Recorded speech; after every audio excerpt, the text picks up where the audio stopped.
$150 to $2,000 pedals. I'm going to show you in this video what the difference is.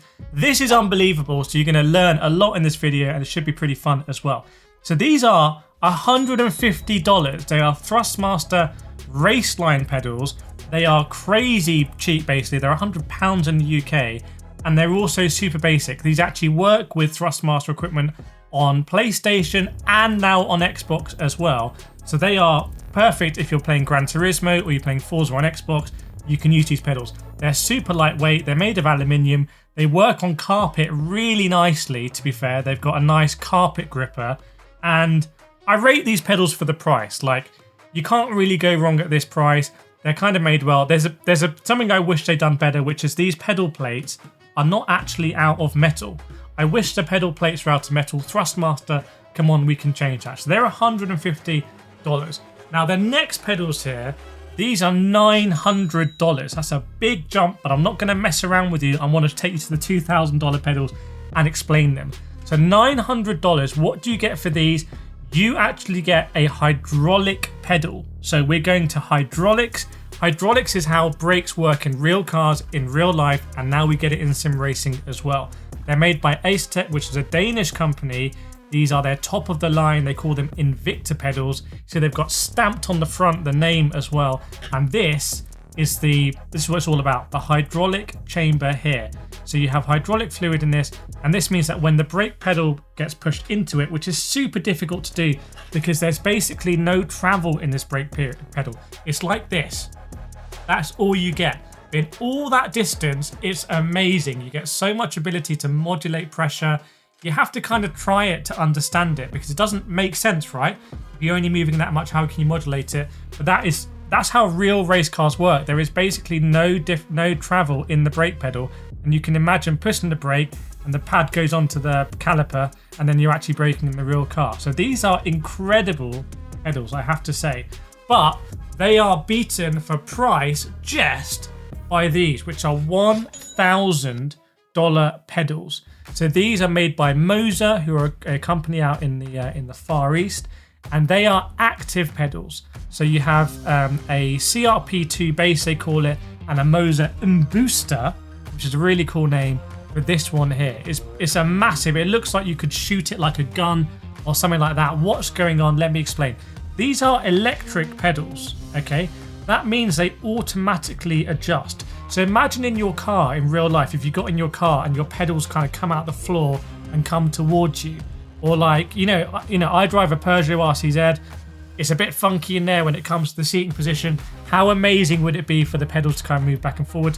That's literally what these do. So you can get in your rig and the pedals can kind of come to you a little bit. They can also adjust depending on what car you're driving. So if you're driving a Formula 1 car or if you're driving a really old road car, the pedals can change for that. So they can have not a lot of travel like you have here, or they can have quite a lot of travel like you have in the Thrustmaster, but you don't need to go and change stuff. You don't need to go into the back of things and open this up and turn things. You can do it from the comfort of your seat that you're sitting in, and you can do it by clicking the mouse and going software. This isn't going to work on carpet though. This is the best on carpet. If you're looking at all this price range, actually, if I was on carpet, I would buy these ones, because these ones are just, if you press it, it's going to go through the wall into your neighbour's room. It's going to cause all sorts of damage. It's going to be a hole in the wall, so don't do it. So these are active pedals. By the way, the best active pedals in the world right now are probably the SIMUCUBE active pedals, which I've been using 2 of them for about the last year, and they are very expensive. They're about $2,000 per pedal. That's how expensive sim racing can get. So by the way, if you're racing on sim racing and you get beaten by someone, don't worry. They could be on absolutely insane level equipment. So you're probably wondering, how can you get pedals that are more expensive than $1,000? Well, what if I told you that there are pedals literally made in Motor Valley in Italy, in Maranello, which is where Ferrari are based, and basically, as apparently all of the racing drivers there, they go and they give feedback on these pedals. Well, these pedals here, and you're going to want to know why, are $2,000, which kind of blows my mind. They're $2,000. Now, part of that, interestingly, is actually the software is quite good. So they give you a USB stick when you buy the pedals that comes with software on it that has launch control. So again, if you're in sim racing and someone beats you off the line, that might be because they're using launch control on something like these Wave Italy pedals. Also, they are designed with basically automotive motorsport grade materials in mind by designers out there in Italy. And they make big proper sim rigs, basically F1 level sim rigs for probably F1 drivers. And they make these the Wave Italy pedals. They're expensive because of the materials used, because of the design, because it wouldn't look out of place in a museum.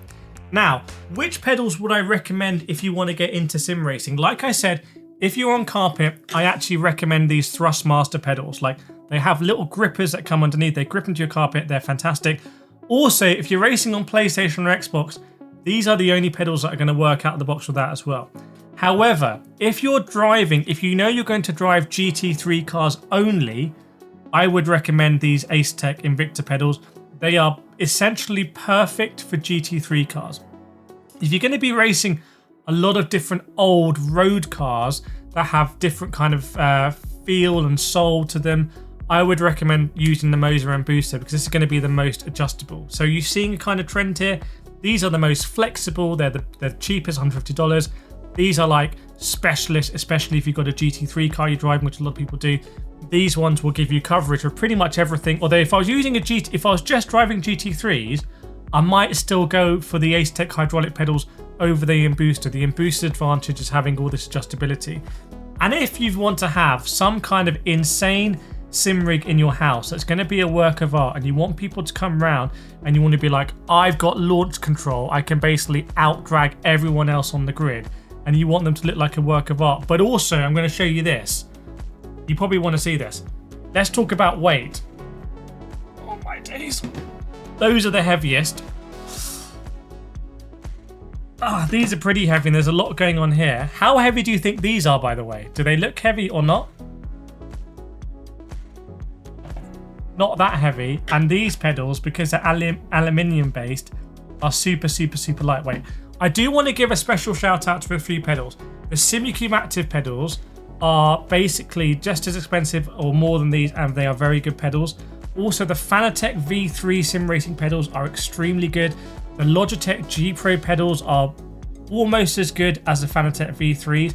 Conspit, a sim racing company, makes CPP Evo pedals that are very nice hydraulic pedals if you want to use road cars as well. And there's a new company coming to sim racing called REVOSIM that make £129 pedals. So basically the same price as this, but they do have a load cell in it. So it has the same technology kind of as these pedals, just for £129.